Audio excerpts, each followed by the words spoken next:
ব্রাজিলের Sao Paulo এখন আর্জেন্টাইনদের দখলে। লিটারালি পাগলামি চলতেছে এই জায়গাটায়। এ কি অবস্থা, ওনাকে দেখতে তো পুরোই লিওনেল মেসির মতো লাগে। আমি লিটারালি অবাক যে একজন টেলিভিশন রিপোর্টার এতটা চিলমুড়ে থাকতে পারে।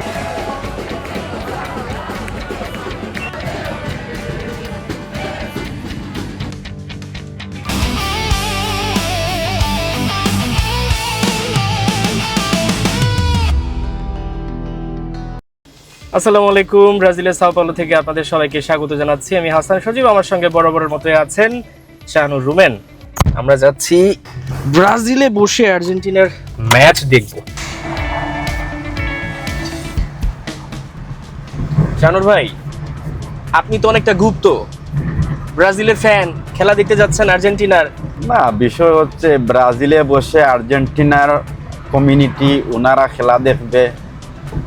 আপনি তো ব্রাজিলের ফ্যান ভাই, আপনি তো পারলে ব্রাজিলের জার্সি পরেন 10টা। এই ফিলটা নেওয়ার জন্য যাচ্ছি যে ব্রাজিলে বসে আর্জেন্টিনার দর্শকরা খেলা দেখবে।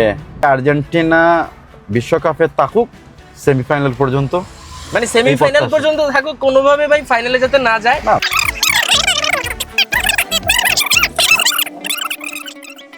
যাই হোক, শাহানুর ভাইয়ের সঙ্গে বকবক করতে করতে আমরা চলে আসলাম আমাদের গন্তব্যে। কিন্তু একই অবস্থা, ব্রাজিলে তো পুরো আর্জেন্টিনার দখলে। মানে দেখে বোঝার উপায় নাই এটা সাও পাওলো নাকি বুয়েনোস আইরেস।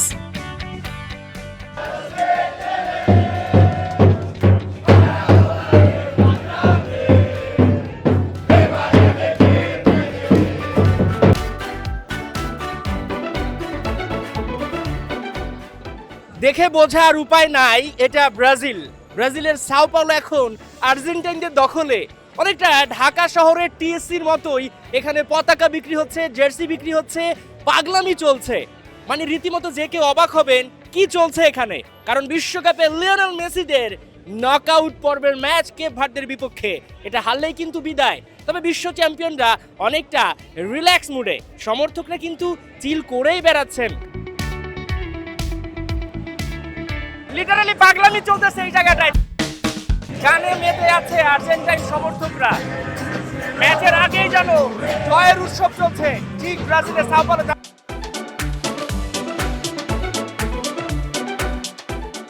আচ্ছা, এবার আসেন খেলাটা কোথায় দেখানো হলো। এটা মূলত একটা ফুয়েল স্টেশন, যেখানে 2-3টা রেস্টুরেন্ট পাশাপাশি রয়েছে এবং সেখানে কিন্তু খেলাটা দেখানো হয়েছে। আমার কানে ভেসে আসছে আর্জেন্টাইন ফ্যানরা এই মুহূর্তে উল্লাস করছে। এই উন্মাদনা তাদের চলবে, কারণ দলটা বিশ্ব চ্যাম্পিয়ন, আরেকটা নাকি বিশ্বকাপ মেসির হাতেই উঠবে। সেজন্যই কিন্তু ঠিক ব্রাজিলের এই জায়গাটা এখন মোটামুটি দখলে নিয়েছে আর্জেন্টিনার সমর্থকরা, যেমনটা তারা আরো একটা বিশ্বকাপ দখলে নিতে চায়।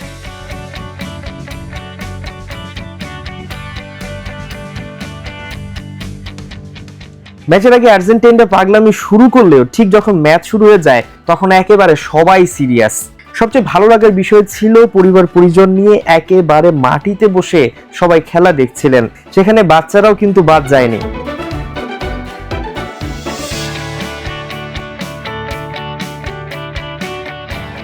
যে আর্জেন্টিনা ব্রাজিল নিয়ে লিটারালি বাংলাদেশের কথার লড়াই হয়, সেখানে এখানে দেখে বোঝার উপায় নাই তাদের মধ্যে যে এত বৈরিতা। আমি এই মুহূর্তে আছি ব্রাজিলের, কিন্তু এই উৎসব, এই দৃশ্য দেখে আপনি কোনোভাবে বুঝতে পারবেন না এটা ব্রাজিল, মনে হবে এটা বুয়েনোস আইরেস। লিওনেল মেসি গোল করলেন আরো একটা, তবে সেটা পেনাল্টি থেকে নয়, লিওনেল মেসি সরাসরি জাল কাঁপিয়েছেন। আর তাতেই আর্জেন্টিনার সমর্থকরা একেবারে মেতেছে উল্লাসে। লাতিন আমেরিকার দুটো দেশ আমি যদি একটু দেখাই এখানটায়, এক পাশে আর্জেন্টিনা, এক পাশে ব্রাজিল।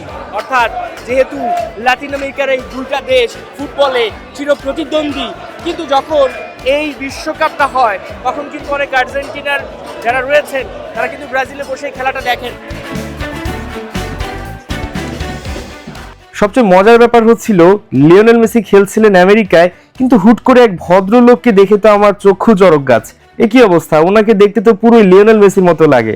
তারপর বুঝতে পারলাম ভদ্রলোক ডুপ্লিকেট মেসি, কিন্তু তার ফ্যান ফলোয়ার কোনো অংশে মেসির চেয়ে কম নয়। আর সবচেয়ে ইন্টারেস্টিং ব্যাপার ছিল ব্রাজিলে যে টেলিভিশনটা রয়েছে ইউটিউবে, কাজা টেলিভিশন, তার যে রিপোর্টার, তিনি মনে হচ্ছিলেন পুরো ভাই চিলমুড়ে আছেন। মানে আমি লিটারালি অবাক যে একজন টেলিভিশন রিপোর্টার এতটা চিলমুড়ে থাকতে পারেন। রাত যত গভীর হয় খেলায় তত উত্তেজনা বাড়ে, সেই সঙ্গে এই ফিলিং স্টেশনে যারা খেলা দেখতে এসেছেন তাদের মধ্যেও দুশ্চিন্তা তৈরি হয়। ঠিক ব্রাজিলে বসে আমরা দেখতে চাচ্ছিলাম আর্জেন্টিন যারা রয়েছেন তারা খেলাটা কিভাবে দেখেন, তাই আমরা তাদের সঙ্গে মিশে যাওয়ার চেষ্টা করেছি। তবে একটা ব্যাপার বলতেই হয়, লাতিন আমেরিকার মানুষগুলো বেশ ফ্রেন্ডলি।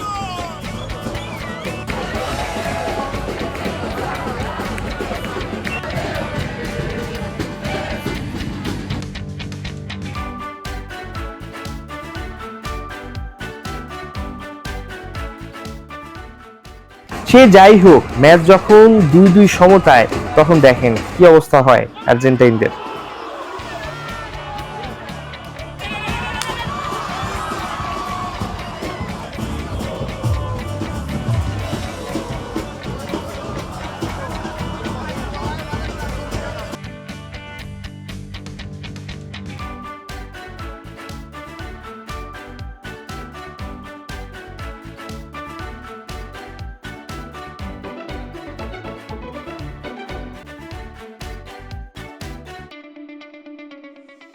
কিন্তু মজার ব্যাপার, যখন কেপ ভার্দে 2-2 সমতায় নিয়ে আসলো ম্যাচটি, তখন সিনিয়র সিটিজেন যারা রয়েছেন তাদের তো মাথায় হাত, কিন্তু ওদিকে এক দল আছে যারা নেচে গেয়ে উল্লাসে এমন একটা ভাব তৈরি করেছিল যেন তারা বিশ্বকাপটা জিতে গেছে। তাদের ম্যাচে কোনো মনোযোগই নাই, মানে দুনিয়া উল্টে যাক তাদেরকে চিল করতেই হবে। কেপ ভার্দের মতো একটা দলের বিপক্ষে আর্জেন্টিনার এই অবস্থা হবে সেটা হয়তোবা এখানে যারা আর্জেন্টিনার সমর্থক রয়েছেন কিংবা যারা আর্জেন্টাইন রয়েছেন তারা ভুলেও ভাবেননি। তবে এখানে এসেও বুঝলাম বাংলাদেশে যেমন অনেক ব্রাজিল হয়ে আর্জেন্টিনার ম্যাচ দেখতে আসে আর্জেন্টিনার জার্সি পরে, এখানেও কিন্তু সেটার ব্যতিক্রম ছিল না। দিন শেষে সবাই ফুটবলটাকে প্রচন্ড ভালোবাসে, ফুটবলটাকে তারা ফান হিসেবে নেয়, ফুটবলটাকে তারা এক হওয়ার মাধ্যম হিসেবে নেয়, সেটা কিন্তু আমরা বুঝতে পারলাম। সো আজকে এই পর্যন্ত, দেখা হবে পরবর্তী আরেকটা ব্লগে। সবাই সুস্থ থাকুন, ভালো থাকুন।